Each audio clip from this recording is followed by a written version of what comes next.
Hi everybody, my name is Alyssa Coles, this is Rebecca Duncan and Paul Barnes. We're here to review the movie The Post. So The Post takes place in the early 1970s and focuses around the newspaper known as the Washington Post today. So this is back in when the Post was still a very small family paper and not become nationally ranked like we know it today. At the time, there was a recent leak of something known as the Pentagon Papers, which basically exposed the U.S. government to have been lying to the American public about the goings-on in the Vietnam War.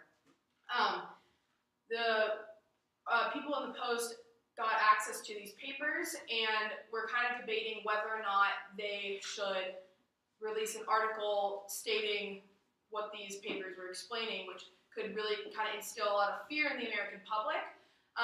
At the same time, the New York Times, which was already a much larger paper than the Washington Post, had also posted an article ahead of the Washington Post and got in a lot of trouble and were asked to cease press entirely on the topic, and we're looking at a Supreme Court lawsuit. So the entire movie is kind of dealing with freedom of the press and the impact that the press can have and media can have on the American public, and where do we draw the line at when we can publish stuff and what we should hold from the public and what we should release. So Rebecca's going to start by talking about the main purpose of the film. So The Post, as Alyssa previously mentioned, discussed whether newspapers had the right to publish damning information against the U.S. government. And the New York Times was taken to court, and the Washington Post, when they were potentially following suit of the New York Times, were tackling the idea of where the press has freedom to expose the U.S. government and what purpose the media is supposed to have in informing the American public. All right, so then, Paul, I think you were going to discuss how politics as a whole is kind of portrayed in this film. Right. So one of the things that stuck out to me at the very beginning of the movie was the person who was speaking to the press when he was on the plane, and he basically was upset that the war wasn't.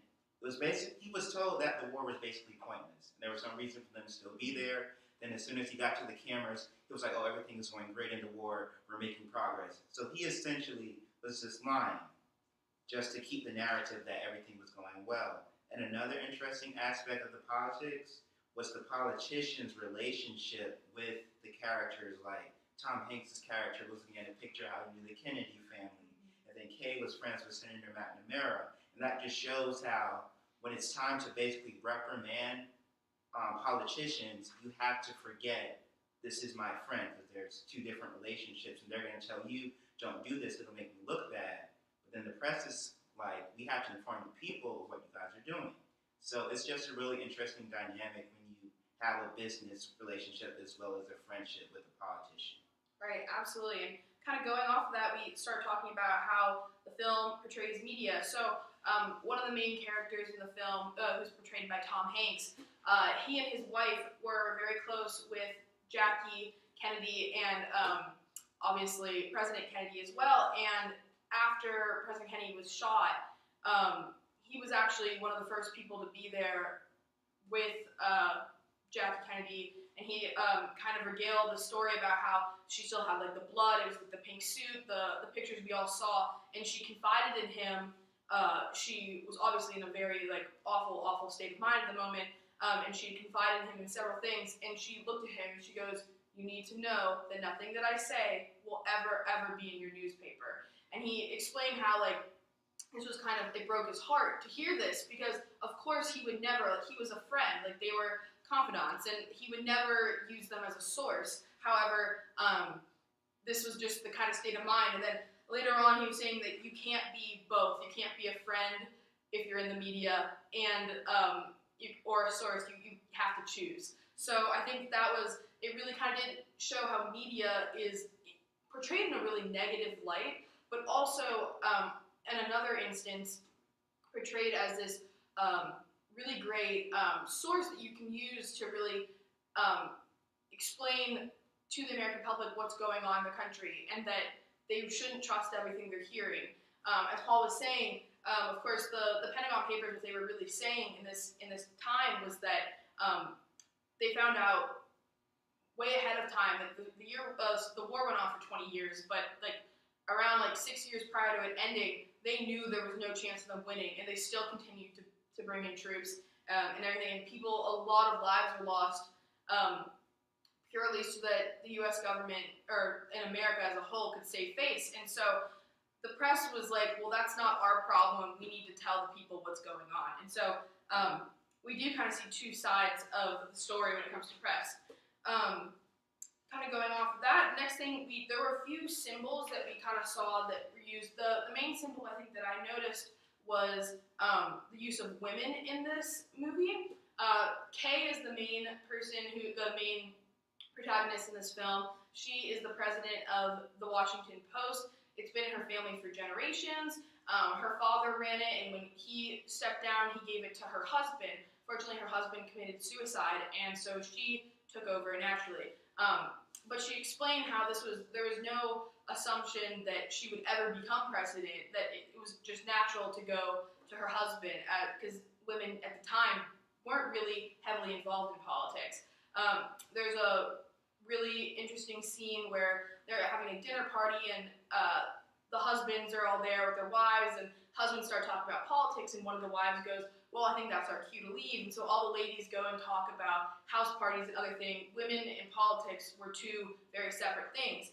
However, by the end of the film, we kind of start seeing this as like a turn of the century kind of thing, where we start seeing the integration of women into politics and women into media as a whole, when Kay is leaving the Supreme Court at the end, and she's just, everyone who's waiting outside, the press, everyone just bypassers and everything, they're all women. So she's surrounded by all these women. And it's kind of symbolic in the sense that it's talking about how this was kind of a major turning point, the 70s as a whole, is when we started seeing them more in politics.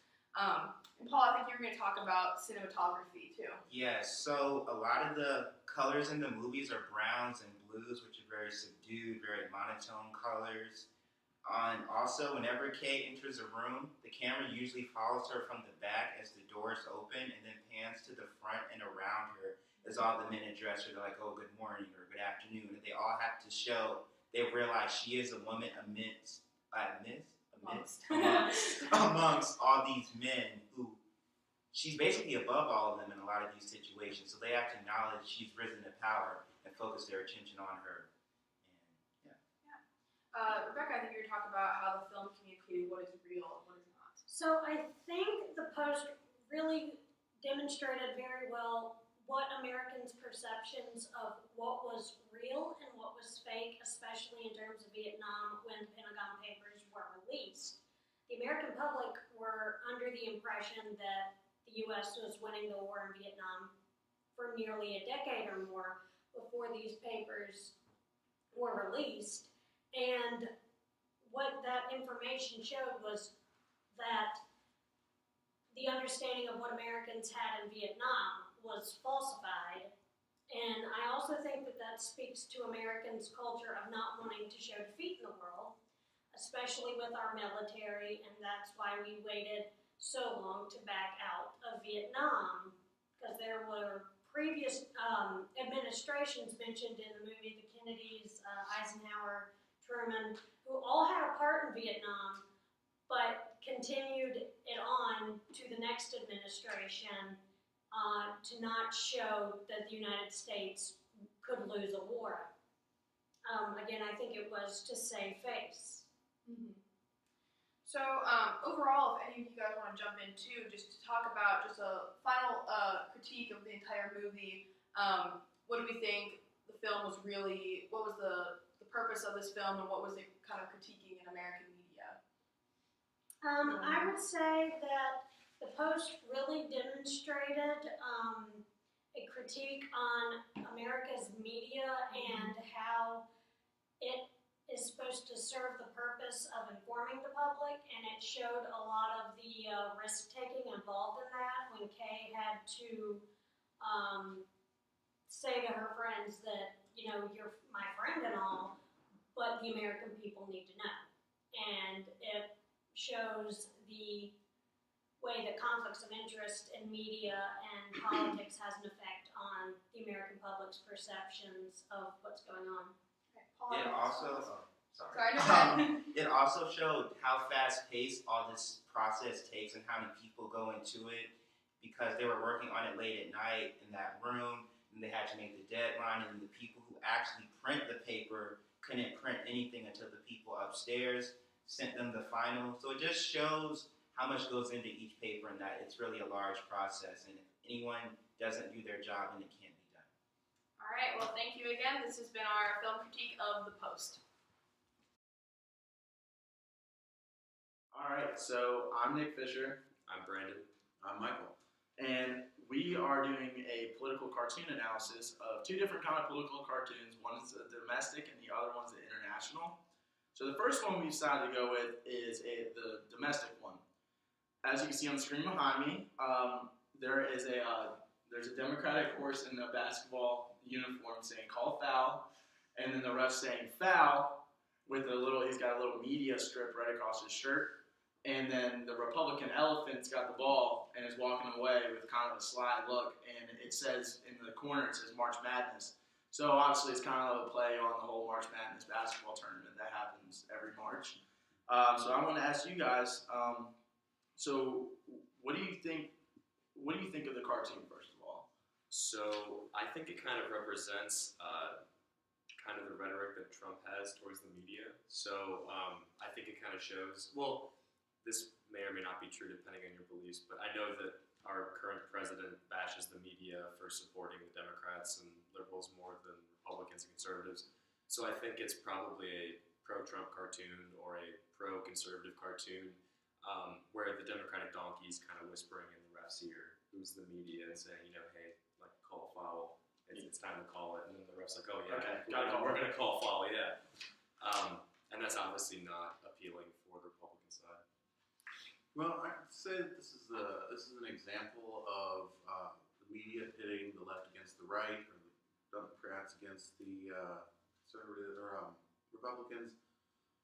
But it can go both ways, and I think that's just kind of disguised in this cartoon. It can still go both ways if you switch the elephant and the donkey. Oh, yeah. I just thought it was, first of all, I just thought it was kind of funny how they used March Madness to do it. But yeah, no, definitely. I mean, in our our political climate today, it seems like either one's got their ear, they're in the media's ear, or the other's in the media's ear. So it's just kind of funny how, like, I mean, in the cartoon you can see the donkey's got his hands in his pockets and he's just like, call foul, and the ref immediately he's like, all right, foul. So I just think it's a really funny cartoon that kind of has a bigger, the bigger picture here is that, like, the media is so quick to either pit one against the other. But that's my opinion. I like how they used Madness, too.